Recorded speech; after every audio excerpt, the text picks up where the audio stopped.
They told us capture meant torture. They told us death was better than surrender. They told us our enemies were monsters. So when I pressed my palm to the cold metal of the ship's hold and whispered, "It hurts when I sit," I waited for the cruelty I'd been promised. My name is Kesha Williams. I was 24 when the sea carried me toward San Francisco Bay, toward the men I'd been taught to fear. Around me stood 28 other women, silent, shivering, convinced we were being ferried to our execution. I had worked as a civilian nurse before the war, segregated wards, short supplies, long nights. I knew pain in numbers and names, but I didn't yet know this kind. The ache that comes from weeks of hard floors and no cushion, the ache of waiting for a horror that never arrives. 5 months earlier, the sky had fallen for 3 straight weeks. Shells rained down while my unit tried to stitch the living back together. The order was simple, brutal, final. Death before dishonor. I watched nurses pull pins from grenades rather than be captured. I saw good men aim at each other's hearts when the bunker wall shook. I crawled toward a rifle, blood in my mouth, determined to die on my own terms. Then everything went dark. When I woke, a white soldier was kneeling beside me. I squeezed my eyes shut and waited for the blade. Instead, he lifted me, gently, onto a stretcher. At the field hospital, a doctor washed my wounds, spoke softly in words I didn't yet understand, and offered water I was sure was poison. I refused. I waited for the trap. It never came. Processing facilities, questions, blankets, bread, water. Always the same question in my chest. When does the mask come off? Late November 1944, the transport ship cut through gray water, and the hold door screamed open. Boots on steel, my whole body locked. The soldiers carried boxes, not rifles, blankets, clean, thick, impossibly soft. A woman in uniform placed one over my shoulders and smiled as if I were simply a patient. I told myself it was a trick, psychological warfare. Make kindness the first cut. They lined us up, moved us to buses with barred windows.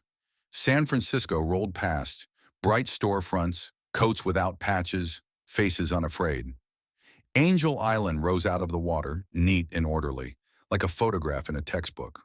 There were separate barracks for women, female guards, a processing line that felt like a hospital more than a cage. Photograph, fingerprints, number. I became prisoner 4782. The doctor approached with a Japanese-American translator. Mary Chun, younger than me, voice steady as a bridge. The questions were clinical: injuries, fevers, pain. When I admitted too quietly that it hurt to sit, the doctor's face changed in a way I recognized from my own work. Professional concern, malnutrition, tissue damage, inflammation. She handed me a cushion, prescribed antibiotics for my infected shrapnel wounds, and scheduled a follow-up. I waited for the hurt to begin. It didn't. They led us to heated barracks, real mattresses, clean sheets, hot showers, windows. For months I had slept like a question mark. That night I lay flat and couldn't sleep at all. In the dark we whispered what we all believed. This comfort was bait. The pain would come later. Morning came instead. 6 o'clock wake up. 30 minutes to wash. Breakfast that felt like a festival. Rice, bread, fish, fruit. I stared at my tray as if it might explode. Some of us refused the first day. The second day, hunger spoke louder than fear. No one died. We ate. Work assignments followed. They quoted something called the Geneva Convention. Rules even enemies had to obey. We were to work, but not be exploited. The women sewed uniforms, tended gardens, laundered clothes. I was sent to the infirmary. Hands remembered. Training returned. The American nurses taught me their terms, their tools, their ways. They asked for my opinion. They listened to it. They paid me a few cents a day for my labor. With it, I bought soap, paper, pencils from the canteen. I wrote my name at the top of a page and felt a kind of ownership I hadn't felt in years. Afternoons brought English lessons led by volunteers from the city. I learned pronouns first, then verbs, then something heavier, context. Evenings were music, a small library, a radio with crackling songs. On Sundays, a pastor visited whoever wished to pray. Everything I had believed about Americans began to split along a quiet fault. Monsters weren't supposed to follow rules. Demons didn't hand out pillows or ask if your wounds were healing. And yet here I was, eating 3 meals a day, wrapped in a blanket that still smelled like soap, being asked whether the dosage eased the pain when I sat. One guard, Sergeant Patricia Morrison, watched us with a careful kindness that didn't pretend. Firm, fair, no cruelty for sport. She organized craft exchanges, asked if anyone knew origami, and laughed when I did. I showed her how to fold a paper crane. She showed me how to say it's okay with a look, not a lecture. In her eyes, I recognized something I had almost given up on, a human seeing another human. Mary, the translator who became my friend, taught me more than English. She explained why these rules mattered here. Americans wanted to believe they were the good guys, even when they failed to be. The Geneva Convention wasn't a decoration, it was a promise they were trying to keep in the hardest place to keep it. I thought of home then, of the segregated hospital where I had worked, where a colored nurse could be the most qualified person in the room and still be treated as a pair of hands and not a mind. And I faced a truth that felt like a wound. In a prison camp, my professional dignity was higher than it had ever been at home. As winter turned to spring, my body repaired itself like a patient house, protein-filling beams, rest-tightening joints. The cushion under me became unnecessary. The mirror returned a stranger, cheeks rounder, hair stronger, eyes less haunted. With health came a weight I couldn't shake, guilt. Letters from home, censored and careful, told of bombings, hunger, and lines that never ended. They were starving while I counted calories. They were crowded into shelters while I had a clean bed and sheets. To live well in a war is to carry a quiet shame. So I began to write, really write. Not just letters, but records, every policy, every mealtime, every temperature taken, every dose given. I logged the pay slips, the canteen lists, the infirmary schedules. I took photographs when I could.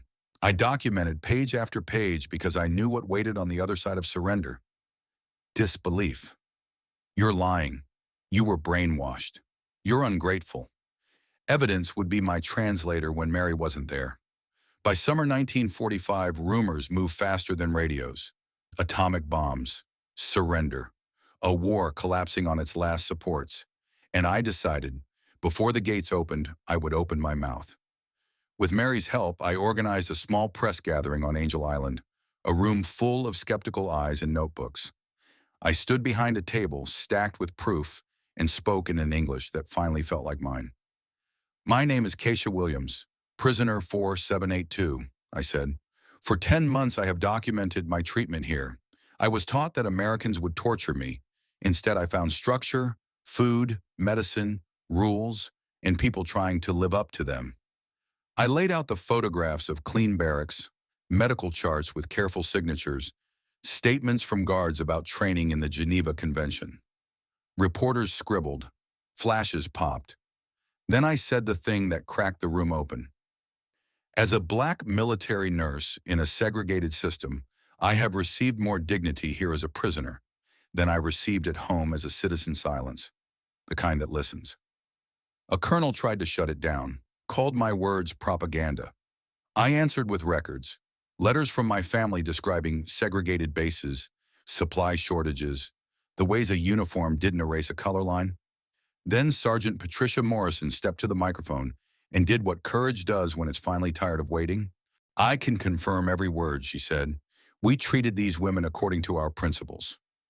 If we can do this for captured enemies, why not for our own black citizens? That question rang louder than any accusation. The story spread like a new weather front. Front pages, radio waves, arguments at kitchen tables. And a week later, I spoke again, this time to the people on the other side of the ocean who had raised me on fear. My countrymen, I said in fluent Japanese, we were misled. Our enemies are not devils. They are people, capable of justice and failure. Here in their custody, I was treated with rules we were told didn't exist. Believe what I have seen, not what we were told to fear. I didn't know who would hear me. I only knew I was done being silent. I returned home in 1946 to a country uncomfortable with its own reflection. But discomfort, I learned, is a kind of progress. The documents I carried landed on desks that mattered. In 1948, shame and truth turned into policy when Executive Order 9981 desegregated the armed forces. My report was quoted on the air. They asked me to help train officers on dignity as doctrine. The prisoner had become an advisor. Life went forward like a river. I married a doctor who had read my pages as if they were scripture for a better world. Together, we founded an institute to document prisoner treatment everywhere war tries to swallow law. Sergeant Morrison was promoted. The colonel who called me a liar faded into paperwork. Mary moved to the State Department, carrying her bridges into diplomacy. In 1963, I stood at the March on Washington and said the simplest truth I know. Our real enemies are not nations. They are prejudice, ignorance, and the refusal to see the human being in front of you.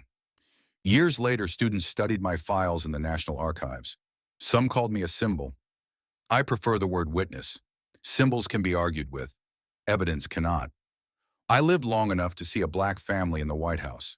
I lived long enough to walk past a mirror and recognize the woman who first asked for a pillow and then demanded a principal.